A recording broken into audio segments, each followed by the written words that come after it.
Hey there, it's Erin from Littles Love Learning, and today I want to talk with you about preschool and pre-K standards and assessments, which I know might not be your very favorite topic to talk about. It's not super fun. All of the other things we do in preschool and pre-K are so fun, but standards and assessments are so important to make sure that our little ones are making progress on this continuum of learning. So, every state is different in the United States in terms of what early learning standards you need to follow. And if you're international, you have different standards as well. But what I did was I looked at my state's early learning standards. I'm in Arizona, so I looked at the Arizona early learning standards. And I saw that besides just academic, they also have a lot of social emotional standards, behavior standards, and all of that combined is what we want our little ones to be working on in preschool and pre-K in order to be prepared for kindergarten. I didn't think that it was realistic to read through that big giant PDF of standards. I think it's 200, 300 pages every time I wanted to plan a lesson. And so what I did was I pulled out the important standards and I created a printable for each area. That way, when I'm planning my lessons, I can make sure that I am covering the most important standards from my state's early learning standards. So these printables are actually free over on my website, littleslovelearning.com. Like I said, I made one for each important area of the pre-K exit goals. You can read through these and check them out and see if they line up with your state standards, which I'm guessing they will, because most states are pretty much all the same. So this page is for the language and literacy standards. And I also have one for math, social studies, science, fine arts. This is physical and safety.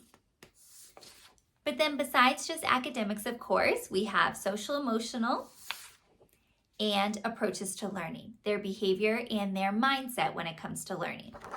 So all of this is so important to be teaching our little ones when they're in preschool and pre-K so that when they leave our classrooms or they leave our homes and go into kindergarten, they are prepared and ready to go. And just one more thing before we move on, just a little bit of a tangent, but you will notice when you read through here that there is no mention of sight words in the language and literacy pre-K goals. There is no mention of sight words anywhere in the Arizona Early Learning Standards, and I'm guessing your state or your country doesn't mention sight words either, and that's a good thing. So typically, people think of sight words as words that kids need to memorize by sight because they're not phonetically regular. And that's actually not what a sight word is. A sight word is any word that you can read by sight. So a doctor is going to have a very different sight word vocabulary than a teacher. It's just any word that you can look at and read automatically by sight.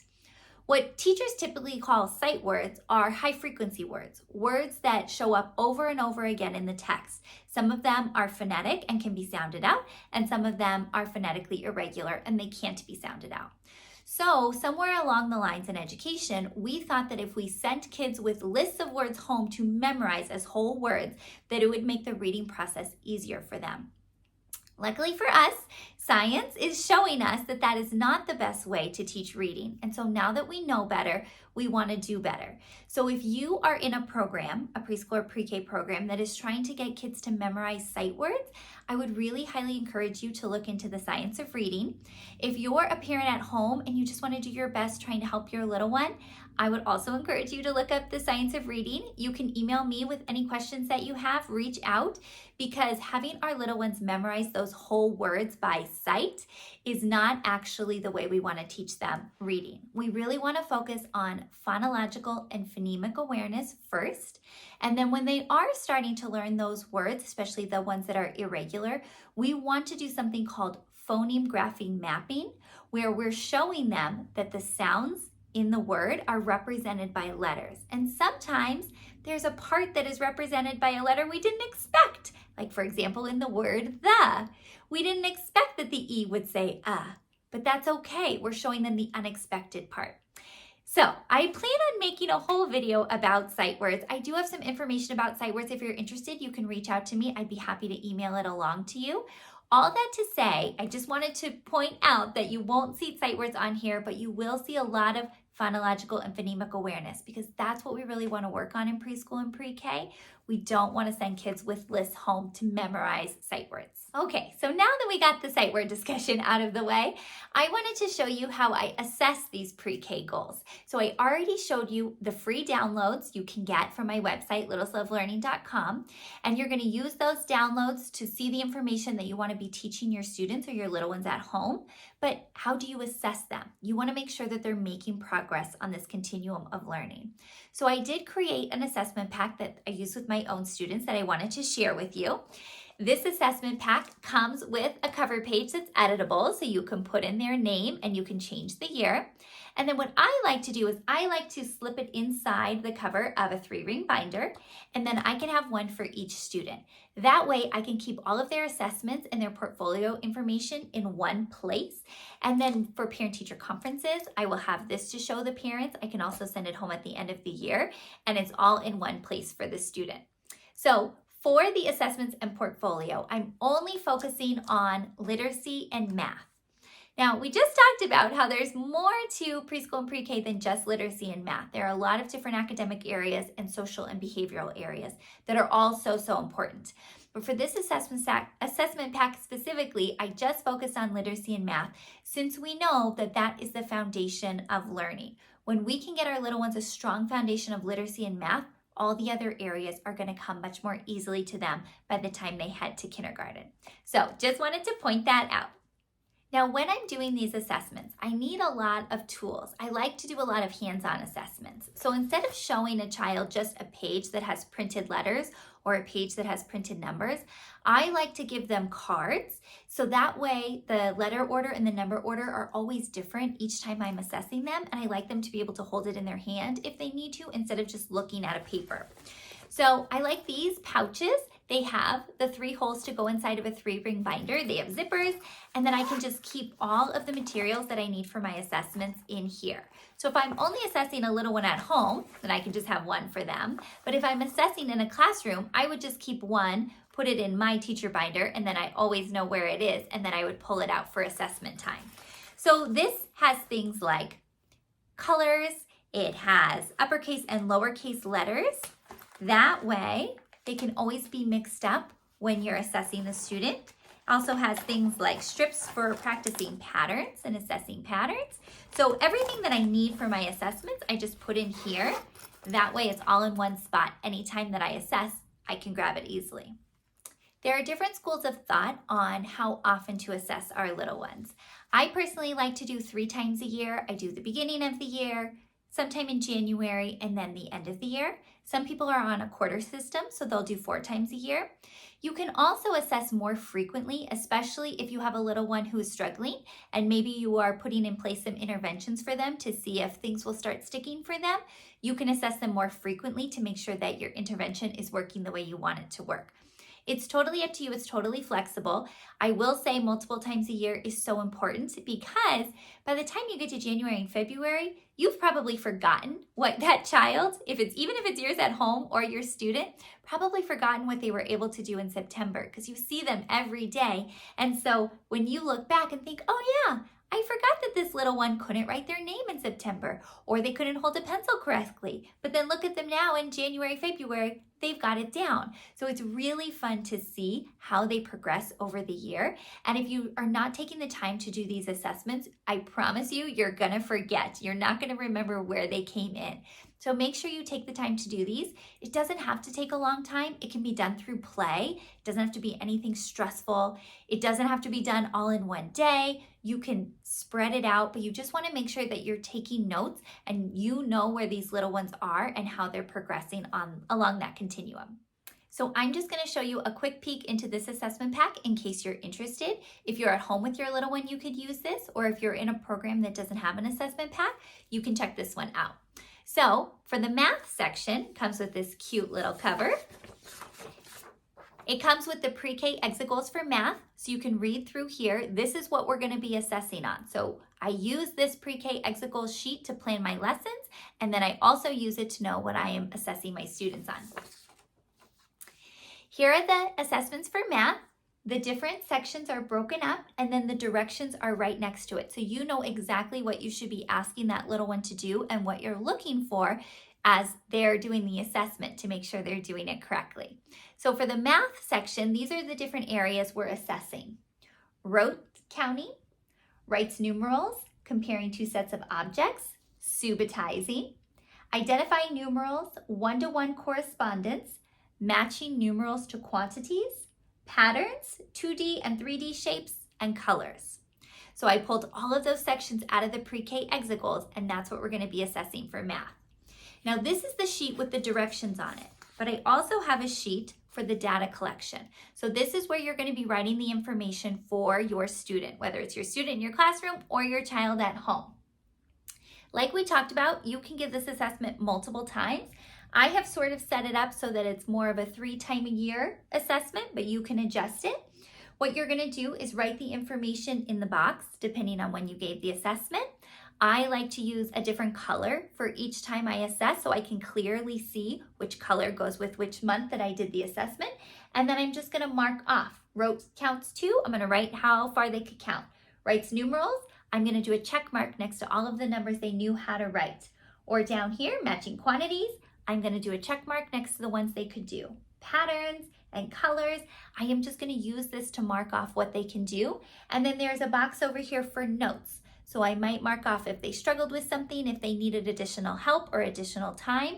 The anecdotal notes are really the most important part because you want to be able to see what their thinking is and write it down so that you can explain it to their parents or you can keep it in mind for next time. So the next section in the assessment pack is literacy. So I have a cute little cover for literacy. It also comes with the language and literacy pre-K exit goals. So again, I use this information to plan my lessons, and then this is what I'm assessing my students on. For language and literacy, I have all of the different categories here, and then all of the directions, what you would need to do with your little one to assess them. So for literacy, we are assessing writing their name, writing the letters, identifying letter names, identifying letter sounds, rhyming, syllables, phonemic awareness, writing to convey meaning, and their pencil grasp. Again, you'll notice no sight words on there, but a lot of this is developing their phonological and phonemic awareness. I have a video about phonological awareness that I will link down below. It has a lot of ideas for how you can practice these skills, but this is what we're assessing on here because we know that phonological and phonemic awareness, knowing those skills is going to help them become a stronger reader in kindergarten and first grade. So that's what we want to focus on in pre-K. So we have the direction sheet, just like with math, and we also have the data collection sheet. So here, you can write down all the information from your assessment. Like I said, use a different color for each time that you're assessing so you can see how they're growing in their skills. And it's going to be so much fun to see that in September, maybe they weren't able to blend their syllables, but by January, they could easily blend them and they could segment them. It's just really fun to see that growth. Now, since we teach preschool and pre-K, and most of our students can't read, although some of them might be able to, but most of them can't, a lot of this is done orally. And so what I've done is I've included directions for the different sections, and I've included the words, so you don't have to come up with these on your own. It's already in here. So for the phonological awareness section, we're starting with rhymes, and we're starting with the most basic part of rhyming, which is just listening for rhymes and hearing that words rhyme. Then we move on to identifying if 2 words rhyme or not. And then we move on to the most advanced rhyming skill, which is saying a word and having them give you a rhyming word. I have a whole video about rhyming and tips on how to teach rhyming that I will link down below, and hopefully that will give you some good ideas for how to teach rhyming skills. Now, the next phonological awareness skill that we're assessing on is syllables. So we're starting with the most basic, which is blending syllables. Then we move on to segmenting and counting syllables. We want to see if our little ones can do that. And then the most advanced part of syllables, we have deleting syllables and we have substituting syllables. If they can't do this page, that is totally fine. This is a pretty advanced skill, but I did include it because some of our kiddos can do this even in preschool and pre-K. So now we're at the most advanced level of phonological awareness, which is phonemic awareness. Phonemic awareness has its own continuum that it follows. And so we're going to start phonemic awareness by assessing our students on their isolation skills. Can they isolate the beginning sound in a word, the ending sound in the word, and the middle sound in a word? Then we want to know if they can blend phonemes together to say the word. And then we're getting into the more advanced phonemic awareness skills, which would be segmenting and counting. Can they hear a word and break it up into its sounds and count how many sounds are in that word? This is what we really want them to be able to do before we start introducing those high frequency words that are phonetically irregular, so that we can show them how the sounds match up to the letters and point out which ones maybe don't match up perfectly, which is like a lot of those phonetically irregular words are. So those are the two main sections in the assessment pack, math and literacy, but I did also include a portfolio section. So we have a cute little cover here. And for the portfolio, I have a page and they can write their name and they can draw their self-portrait. Now you can choose to do this as often or as little as you want during the year. There's a line for you to write the month and the year. But what I like to do is every month or every other month, have my students write their name and draw their picture, and then I save these and I put them inside of their 3-ring binder. And it's such a fun keepsake for the parents to keep at the end of the year, because then they can have all of the progression of their little one's name and drawing skills through the year. And it's also really, really great for me to see how they're progressing with their letter writing and with their drawing, because we know that those drawing skills actually are a precursor to their letter writing skills. I did include 2 pages, one that doesn't have the dash line and then the other one that does, depending on where your little ones are at. Some students are ready to use the dash line to form their letters correctly, and some are not quite there yet, and their letters are kind of all over the page. So you can choose which one works best for your students. So there you go. That's what I use when I'm planning my lessons and I'm assessing my students in preschool and pre-K. I am using the early learning standards, those free printables that are on my website, and then I'm using the assessment pack to assess those standards to see how well my students are progressing along that continuum of learning. If you have any questions about any of this information, please reach out. I would be happy to talk more with you about it. These are the really important skills we want our little ones to be working on and to be mastering before they head to kindergarten. So if you want more information about kindergarten readiness, I do have a video about that I will link below. You can also reach out if you have questions about kindergarten readiness. But if you are really focused on those pre-K exit standards and assessing to make sure that they're making progress, I'm sure your little ones are going to be just fine in kindergarten and they're going to have a great year. So let me know if you have questions. Happy learning!